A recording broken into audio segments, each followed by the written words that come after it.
જિલ્લા પંચાયત માર્ગ મકાન વિભાગના રોડના કામમાં ખામીઓ સામે આવતા ધારાસભ્ય મુકેશભાઈ પટેલ કરાયા.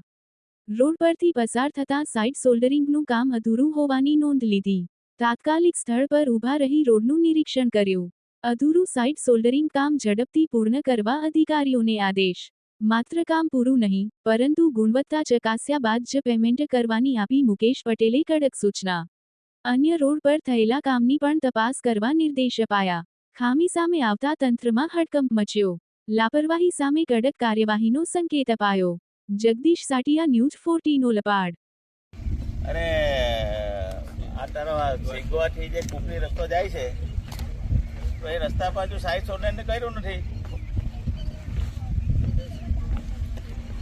નહીં, તમારો રસ્તો તૂટી જાય તમે લોકો આવી રીતના સાઈડ સોલ્ડરિંગ ના કરો તો ભાઈ કેમ ચાલે? જો મને આમાં સાઈડ સોલ્ડરમાં શું કરવાનું છે? સાઈડ સોલ્ડરમાં ટ્રીટમેન્ટ શું કરવાની છે? હાર્ડ મોલમ છે. તમે બીજી જગ્યાએ અમે કાલે બી બીજા રસ્તા જો હાર્ડ મોલમ છે કે માટી નાખતા હતા એ ચલાવવાનું નથી ભાઈ. તમે જેટલા રસ્તા થયા એ બધા હાર્ડ મોલમથી સાઈડ સોલ્ડરિંગ થવું જોઈએ. બધા રસ્તા મને બધા ફોટા હાટે ને મને મોકલો, કારણ કે મને 2-3 જગ્યાએ મેં કાલે ચેક કર્યું છે ને ત્યાં આગળ માટીથી સાઈડ સોલ્ડરિંગ થયું છે. એને આપણે એને મોલમના પૈસા આપીએ છીએ એને. ને આ રસ્તો તૂટી જાય એટલે જવાબદાર કોણ પછી? આ ઢાળ અત્યારની તૂટવા માંડી છે.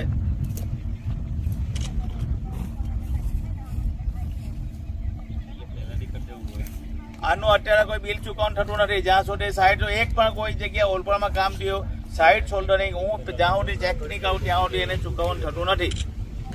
કોઈ પેમેન્ટ કરવાનું નથી. પહેલાં સાઈડ સોલ્ડરિંગ કમ્પ્લીટ કરો અને જેને માટી નાખી માટી બી બહાર કરાવો એને. હા કરાવો, મને કમ્પ્લીટ કામ જોઈએ. કામમાં કોઈ લાલિયાવાળી નહીં ચાલે.